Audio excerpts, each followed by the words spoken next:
णिच का अय शेष रहता है। अब इसके नियम के बारे में जान लेते हैं कि इसका प्रयोग होता कहाँ है।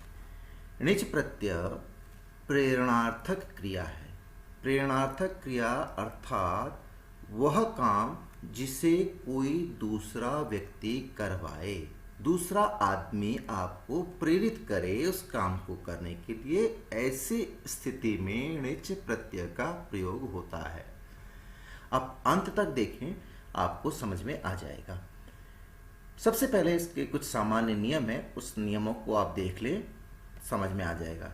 जब आप किसी धातु में णिच प्रत्यय का प्रयोग करते हैं तो ध्यान दें कि यदि धातु का अंतिम अक्षर ह्रस्व ई या दीर्घ ई में से कोई हो, या ह्रस्व उ या दीर्घ उ हो, या ह्रस्व री या दीर्घ री कोई हो, इनमें से तीनों में से कोई सा भी यदि अंतिम अक्षर है तो ये क्रम से ऐ, औ और आर में बदल जाएगा। अर्थात यदि अंतिम अक्षर ई या दीर्घ ई है तो वह ऐ में बदल जाएगा, ह्रस्व उ या दीर्घ उ है तो वह औ में बदल जाएगा, और ह्रस्व री या दीर्घ री अंतिम अक्षर है तो वह आर में बदल जाएगा।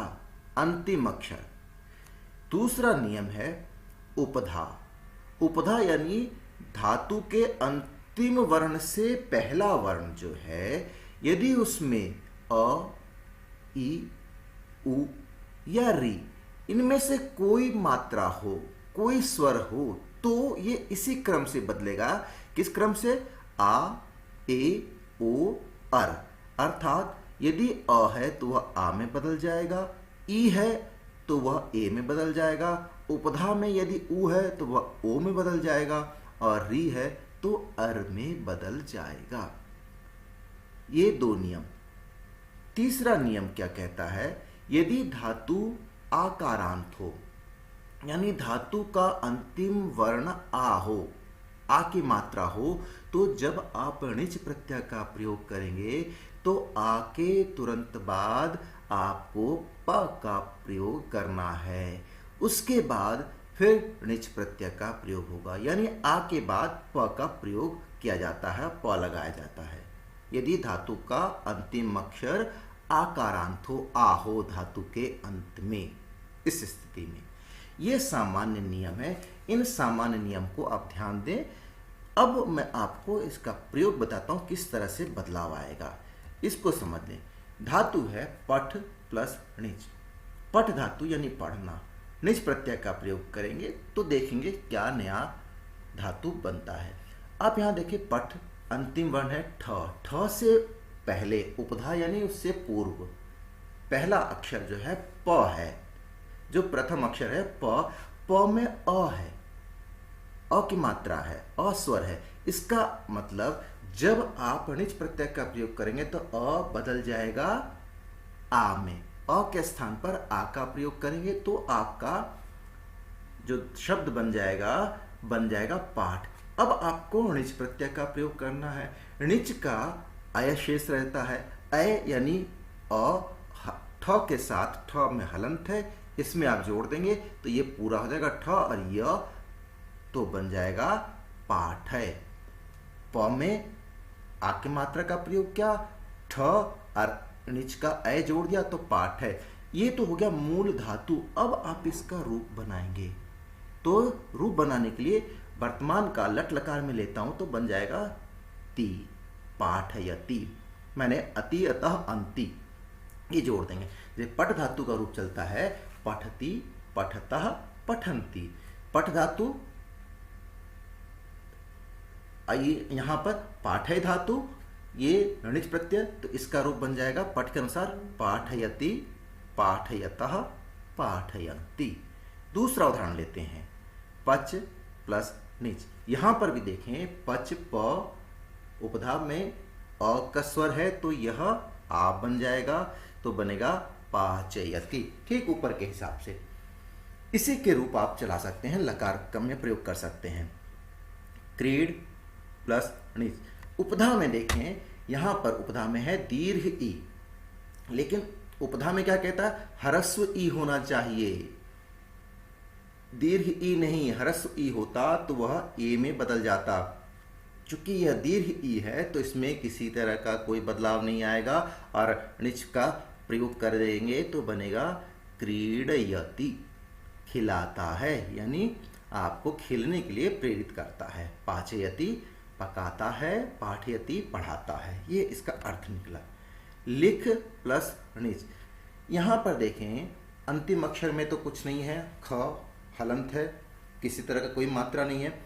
अब पहला उपधा लेते हैं, उपधा में है आपका ई। अब यहाँ पर ई है उपधा में, तो ई यदि है तो वह ई बदल जाएगा ए में, तो लिख बन जाएगा लेख, णिच का ए तो बनेगा लेखयति, लिखाता है या लिखवाता है। दूसरा उदाहरण लेते हैं, दृश्य प्लस णिच। इसमें भी आप देखो उपधा में है री, द्रि द में री, उपधा में री है।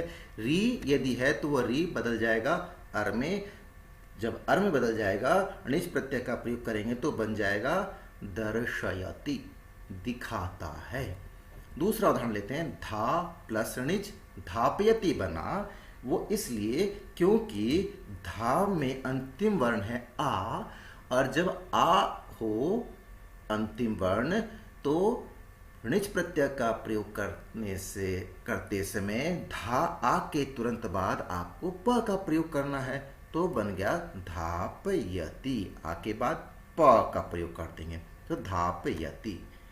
दूसरा उदाहरण लेते हैं, मुद प्लस णिच मोदयति, अर्थात यहाँ पर देखें क्या है, ऊ है। ऊ नियम क्या कहता है, ऊ ओ में बदल जाएगा तो बन जाएगा मोदयति। मु ऊ है, ऊ आपका बदल गया ओ में तो बन गया मोदयति।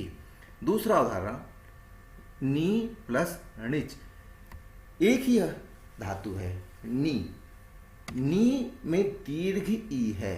अब आप नियम देखें कि यदि धातु का अंतिम वर्ण यही अंतिम वर्ण है, अंतिम अक्षर है और इसमें अंतिम वर्ण है ई, दीर्घ ई, तो यदि दीर्घ ई है तो वो किस में बदल जाएगा, आय में, तो बन जाएगा नय।